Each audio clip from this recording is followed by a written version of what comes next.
নমস্কার। নকশি খাতায় আপনাদের সব্বাইকে স্বাগত। কেমন আছেন সকলে? আশা করি শান্তিতে আছেন, সুস্থ আছেন। আজ যে গল্পটি পড়ে শোনাচ্ছি, তার নাম 'প্রত্যাবর্তন'। লেখা শ্রদ্ধেয় সাহিত্যিক শ্রী বিভূতিভূষণ বন্দ্যোপাধ্যায়। কাকীমা তাহাকে গবাক্ষ বলিয়াই ডাকিতেন। গোবিন্দ নামটি উচ্চারণ করিতে তাহার নাকি কষ্ট হইত। তাই তিনি শব্দটিকে সরল করিয়া লইয়াছিলেন। তিনি প্রায় বলিতেন, কি বিদঘুটে নাম বাপু, বেছে বেছে নাম রেখেছেন। গোবিন্দ উচ্চারণ করতে মুখ ব্যথা হয়ে যায়। ভেবেছেন ওই নামে ডেকে বুঝি ভবনদী পার হয়ে যাবেন। হাহ, মরে যাই আশা দেখে। আর মাস্টারেরা তাহার নাম দিয়াছিলেন গোবরা। কেননা বুদ্ধি বলিয়াই নাকি কোনো পদার্থ হতভাগার মাথায় ছিল না। তাহার সারা মাথাটি নাকি গোবরে ভরিয়াছিল। মাস্টারদের শিক্ষাগুণে আর সকলেই তাহাকে গোবরা বলিতেই শিখিয়াছিল। সেদিন বিকালে স্কুল হইতে ফিরিয়াই তাহার কাকার ছোট ছেলে চিৎকার করিয়া উঠিল, মা, গোবরাজ ভয়ানক মার খেয়েছে। বয়সে সে গোবিন্দের চেয়ে ৩ বছরের ছোট হওয়া সত্ত্বেও তাহাকে বড় বলিয়া স্বীকার করিয়া লইতে সে দ্বিধা বোধ করিত। কাকিমা হাসিয়া বলিলেন, তাতে আর আশ্চর্য কি? ২০০ বার বলেছিলুম হতভাগাটাকে স্কুলে ভর্তি করে কাজ নেই।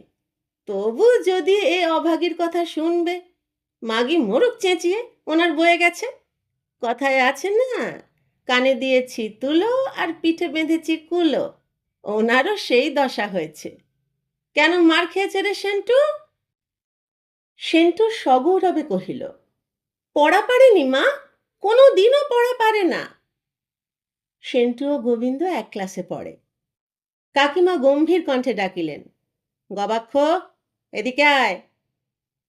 বলির পশুর ন্যায় কাঁপিতে কাঁপিতে গবাক্ষ কাকিমার সামনে আসিয়া দাঁড়াইল। কাকিমা তীক্ষ্ণ দৃষ্টিতে তাহার আপাদ মস্তক নিরীক্ষণ করিয়া কহিলেন, পড়া পারিসনি কেন রে গবাক্ষ? টাকাগুলো কি খোলামকুচি পেয়েছিস? স্কুলের মাইনে, বাড়ির মাস্টারের মাইনে। আমাদের কি তালুক মুলুক আছে বাছা? হ্যাঁ, যদি বুঝতুম কিছু হচ্ছে তাহলে নয় এক কথা, তা নয়, এ শুধু ভূতের বাপের শ্রাদ্ধ। সেন্টু কহিল, পিঠে বেতের দাগ বসে গেছে মা, জামা তুলে দেখো। কাকিমা জামা তুলিয়া দেখিলেন, তারপর ধীরে ধীরে রায় প্রকাশ করিলেন, আচ্ছা, উনি আসুন আগে বাড়ি। মকদ্দমা যেন দায়রায় সোপর্দ হইল।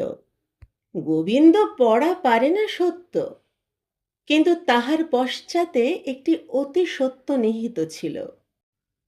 বাড়িতে সে পড়িবার সময় পায় না। সারা দিন কাকিমার ফাই ফরমাস খাটিতে খাটিতে তাহার নিঃশ্বাস ফেলিবার সময় থাকিত না। না বলিবার জো নাই, তাহা হইলে হয়তো বাড়ি হইতে দূর করিয়াই দিবেন তৎক্ষণাৎ। প্রায় তো তিনি বলেন, বিধি হয়ে যা, বিধি হয়ে যা, আর জ্বালাতন করিস নে আমাদের, মাগি একটা ফ্যাচাং দিয়েছে দেখো না। সেদিন সকালবেলা সবে পড়িতে বসিয়াছে, এমন সময় কাকিমা আসিয়া তাহাকে একটি আনি দিয়া বলিলেন, ওরে গবাক্ষ, চট করে ২ পয়সা চিনি নিয়ে আয় তো। দয়া করে ২টো পয়সা ফিরিয়ে আনতে ভুলিস না যেন, তোর আবার যে ভুলুমন। গবাক্ষ তখন বাংলাদেশে কয়টি বিভাগ আছে তাহাই মুখস্থ করিতে ব্যস্ত। পড়া না করিলে সতীশবাবু তাহাকে মারিয়া রসাতল করিবেন। আশ্চর্য এই সতীশবাবু!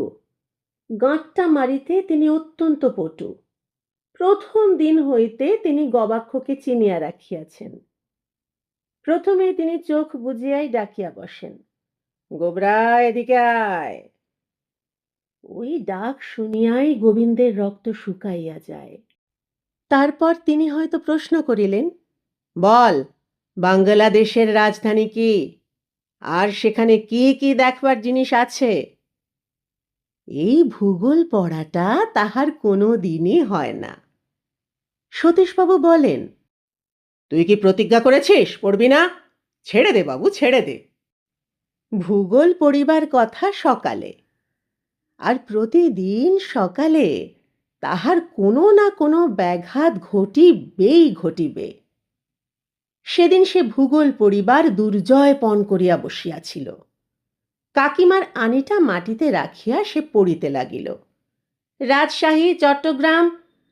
এমন সময় নিচ হইতে কাকিমা গর্জন করিয়া উঠিলেন, ওরে ও বিদ্যাসাগর, আর জজ ম্যাজিস্টার হোস নে, এদিকে চায়ের জল ঠান্ডা হয়ে গেল যে রে। অগত্যা তাহাকে বইখাতা গুটাইয়া উঠিতে হইল। চিনিয়া আনিয়াই কিন্তু সে নিষ্কৃতি পাইল না। চিনির পর তাহাকে বাজার যাইতে হইল। কাকিমা বলিলেন, 1 পয়সার পলতা আনিস দেখিনি, আলু দেখে কিনবি, কালকের মতো যেন পোকা না থাকে, আর গুচ্ছির পাকা ঢেঁড়স আনিস নে যেন, বুঝলি? বাজার করিয়া ফিরিতেই তাহার বেলা 9টা হইয়া গেল। কাকিমা হিসাব নিলেন, 4টি পয়সা কম পড়িল। কাকিমা চোখ পাকাইলেন, বলিলেন, বার কর বলছি পয়সা। গোবিন্দ কহিল, আর তো কোনো পয়সা ফেরেনি কাকিমা। কাকিমা বলিলেন, আর মিছে কথা বলিস নে রে গবাক্ষ, হিসেব শেখাচ্ছিস তুই আমায়? বাজারের পয়সা চুরি! ও মা, আমি কোথায় যাব? বাড়তে বাড়তে তুই যে বেড়ে উঠেছিস। না, আজ আর তোর নিস্তার নেই, ডাক তোর কাকাকে। গবাক্ষকে আর ডাকিতে হইল না, সেন্টুই তাহার হইয়া কাজটি করিয়া দিল। কাকিমা বলিলেন, ওগো, দেখো তোমার গুণমণির কীর্তি, ডানা উড়েছে, চুরি শিখেছে। চুরি বিদ্যে বড় বিদ্যে, যদি না পড়ে ধরা।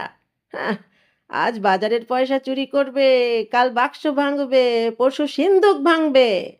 এখন হয়েছে কি, আদরের ভাইপো তোমার ভিটে ঘুঘু চড়াবে।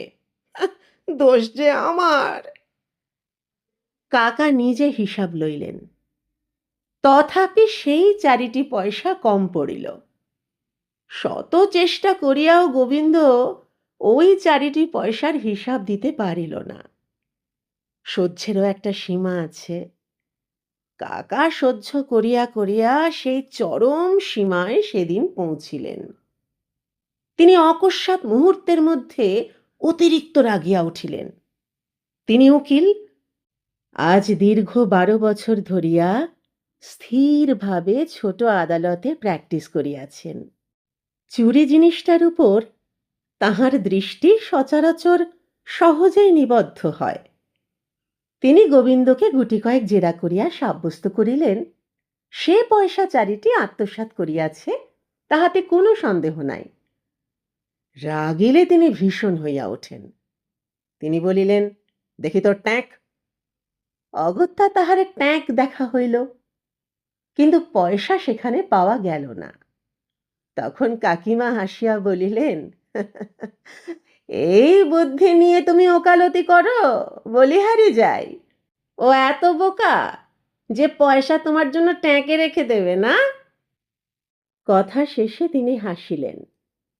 কাকা আরো জ্বলিয়া উঠিলেন, দুমদাম করিয়া তাহাকে প্রহার শুরু করিয়া দিলেন। কাকার নিকট গোবিন্দ এই প্রথম মার খাইল।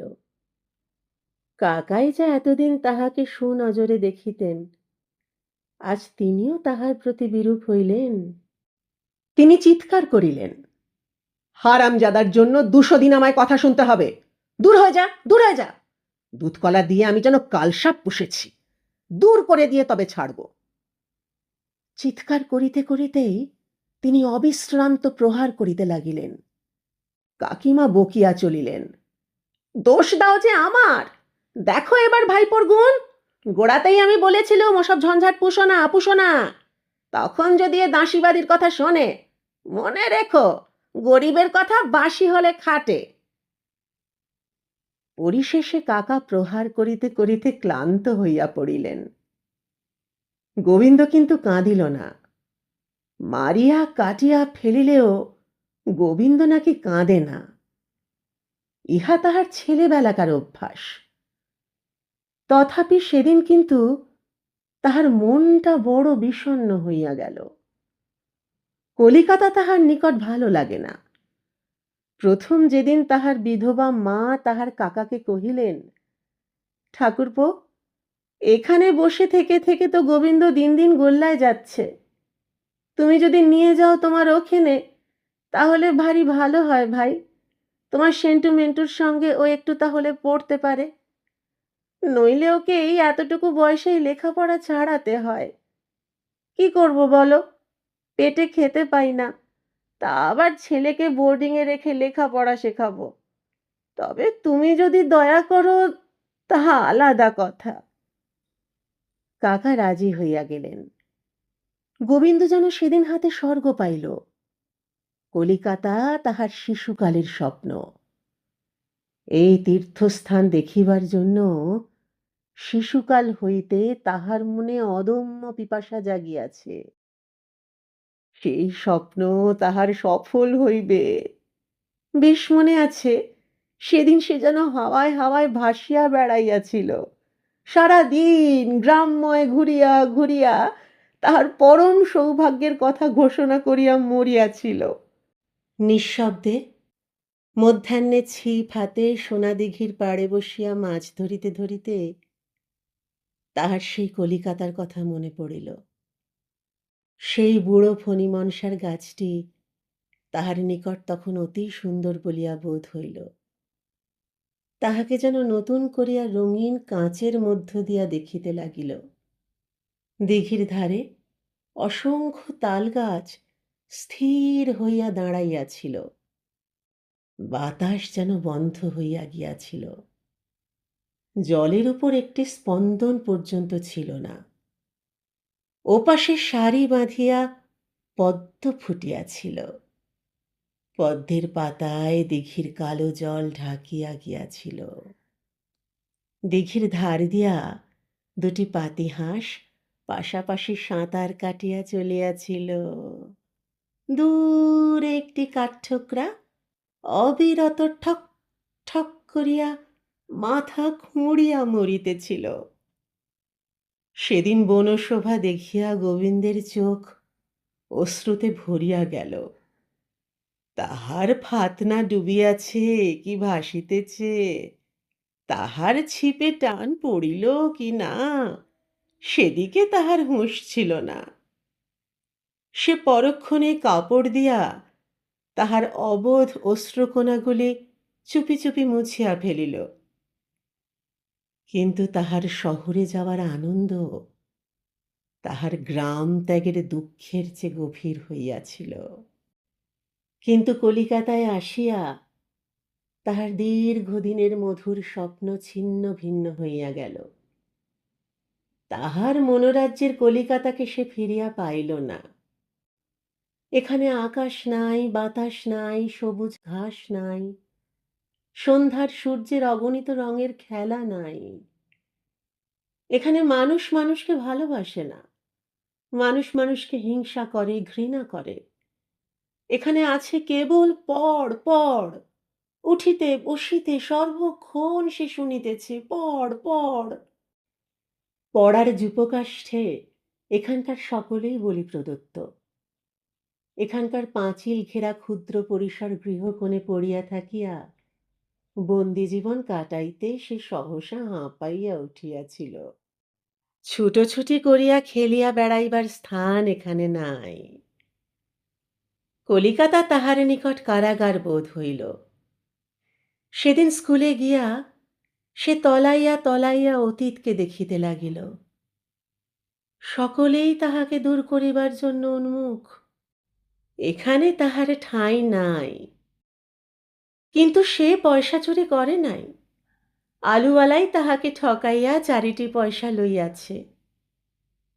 তাহার স্পষ্টবাদী কাকিমার কাছে এই মারাত্মক সত্য স্বীকার করিতে তাহার সাহস হয় না। তাই তাহাকে মিথ্যা মার খাইতে হইল। তারপর স্কুলে সতীশবাবু প্রশ্ন করিলেন, বাংলাদেশে কটা জেলা? গোবিন্দের মুখে কোনো কথা সরিল না। ইতিমধ্যে সে তাহার পাঠ রীতিমতো ভুলিয়া গিয়াছে। ভূগোল তাহার চক্ষুর সম্মুখে ঘুরিতে লাগিল। তাহার ফলস্বরূপ সতীশবাবু তাহার পিঠে দাগ বসাইয়া দিতে ভুলেন নাই। গোবিন্দকে তিনি গাঁটটা মারিয়া মারিয়া কাহিল হইয়া গিয়াছিলেন। সে কাঁদে নাই। অগত্যা তিনি সেদিন তাহার বিখ্যাত গাঁটটার পরিবর্তে ম্যাপে দেখাইবার লাঠিটা ব্যবহার করিলেন। আরও বলিলেন, ছেড়ে দে বাবা, আমাদের ছেড়ে দে, দেশে গিয়ে চাষবাস করগে। বাড়িতে ফিরিতেই কাকিমা তাহাকে আপ্যায়িত করিলেন।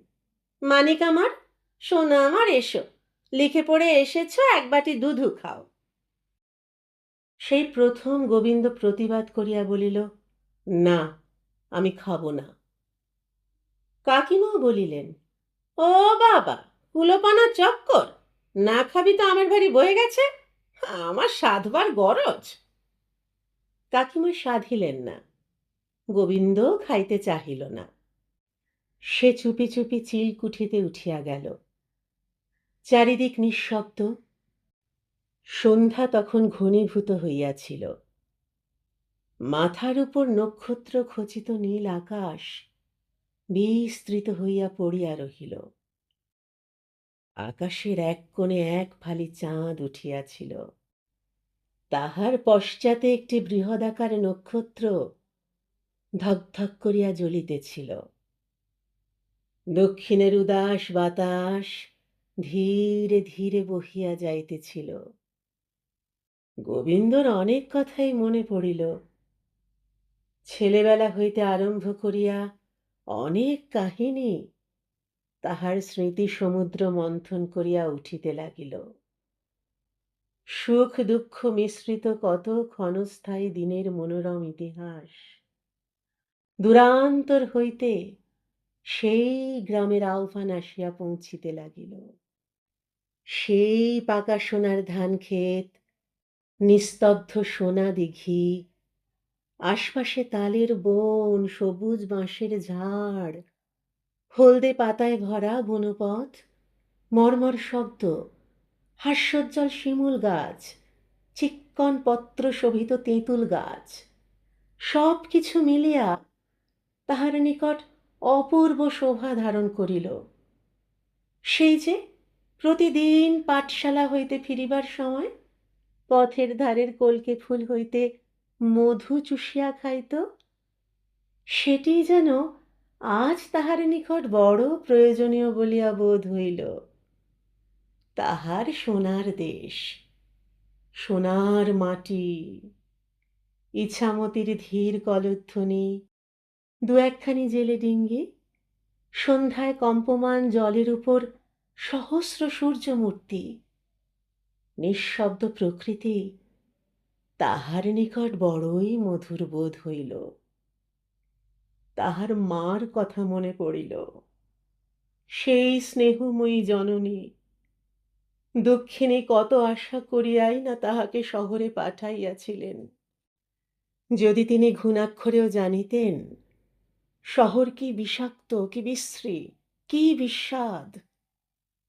মার কথা মনে পড়িতেই গোবিন্দ কাঁদিয়া ফেলিল।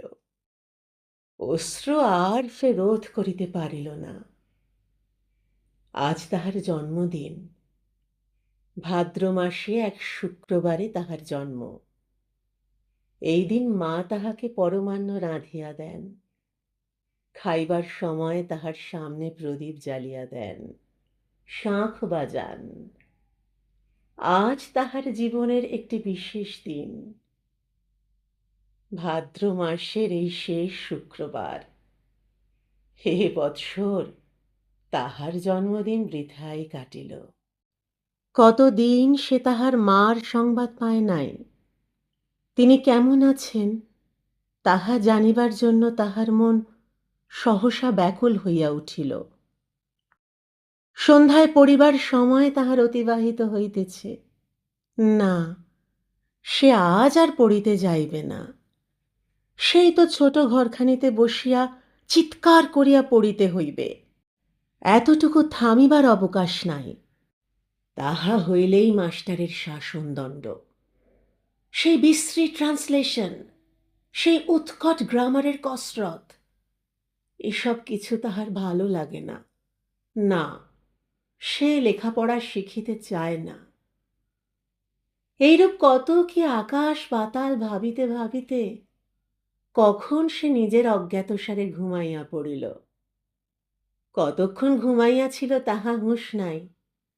সে স্বপ্ন দেখিল, সে যেন দেশে ফিরিয়া গিয়াছে। তাহার মা যেন বকিতেছেন, কেন এলি, বেশ তো ছিলি। তিনি জানেন না তো তাহার ছেলে কি সুখে আছে। জানিলে তিনি নিশ্চয় গোবিন্দকে এই মরুভূমিতে পাঠাইয়া চুপ করিয়া থাকিতে পারিতেন না। তাহার যখন ঘুম ভাঙিল তখন কত রাত্রি তাহা বুঝিতে পারিল না।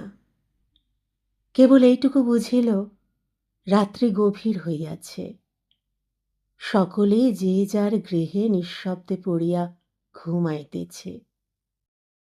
তাহাকে কেহই পড়িতে বা খাইতে ডাকে নাই, না কাকা না কাকি। এমন সময় নিকটের গির্জার ঘড়িতে সুর করিয়া 5টা বাজিয়া গেল। গোবিন্দ তাহার চক্ষু মুছিল। ওহ, রাত্রি তো ভোর হইল প্রায়। এই 5টার পর 6টায় তাহাদের দেশের একটি ট্রেন আছে। বাড়ির কথা মনে পড়িতেই সে সহসা উঠিয়া বসিল। না, সে আর এখানে থাকিবে না। সেই 6টার গাড়িতেই দেশে ফিরিয়া যাইবে। চুপি চুপি তাহার ছোট্ট ক্যাশবাক্সটি লইয়া বাহির হইয়া পড়িল। আসিবার সময় এই বাক্সটি তাহাকে তাহার মা দিয়াছিলেন। সে যখন বাড়ি পৌঁছিল তখন বেলা 10টা বাজিয়া গিয়াছিল। চারিদিকে খর রৌদ্র পড়িয়াছিল। ভোরবেলা হয়তো এক পশলা বৃষ্টি হইয়াছিল। একটি রাখাল বালক বটের ঝুড়ি ধরিয়া নিবিড় আরামে দোল খাইতেছিল। পাশ দিয়া একটি গরুর গাড়ি চাকার শব্দ করিতে করিতে চলিয়া গেল। দুটো শালিক পাখি ডাকাডাকি করিয়া মাঠের উপর লুকোচুরি খেলিতে লাগিল। বাড়ি পৌঁছিয়া দেখিল তাহার মা উনানে আগুন দিতেছেন। ফুঁ দিয়া দিয়া তাহার চক্ষু জ্বালা করিতে লাগিল। অজস্র ধারে অশ্রু ঝরিতে লাগিল। তিনি অকস্মাৎ গোবিন্দকে দেখিয়া অবাক হইয়া গেলেন। জিজ্ঞাসা করিলেন, কিরে, চলে এলি যে বড়? গোবিন্দ মার বুকের মধ্যে মাথা গুঁজিল। তারপর বলিল, তোমায় ছেড়ে আমি আর কখনো সেখানে যাব না। মা তাহার মাথায় হাত বুলাইতে বুলাইতে বলিলেন, তাই হবে বাবা, আমি আর তোমায় হাতছাড়া করছি না। এ কি হয়েছে চেহারা ছিঁড়ি? গোবিন্দ একটি তৃপ্তির নিঃশ্বাস ত্যাগ করিল। তাহার মুখ দিয়া আর কোনো কথা সরিল না। গল্পটি শেষ হলো। কেমন লাগলো জানাবেন। যদি ভালো লাগে চ্যানেলটি সাবস্ক্রাইব করে আমার পাশে থাকবেন। নকশি খাতাকে আপনার নিজের করে নেবেন। সকলে খুব ভালো থাকুন, আনন্দে থাকুন, সুস্থ থাকুন, পরিবারকে নিয়ে শান্তিতে থাকুন। শিগগির দেখা হচ্ছে আরেকটি গল্প নিয়ে। আজ আসি।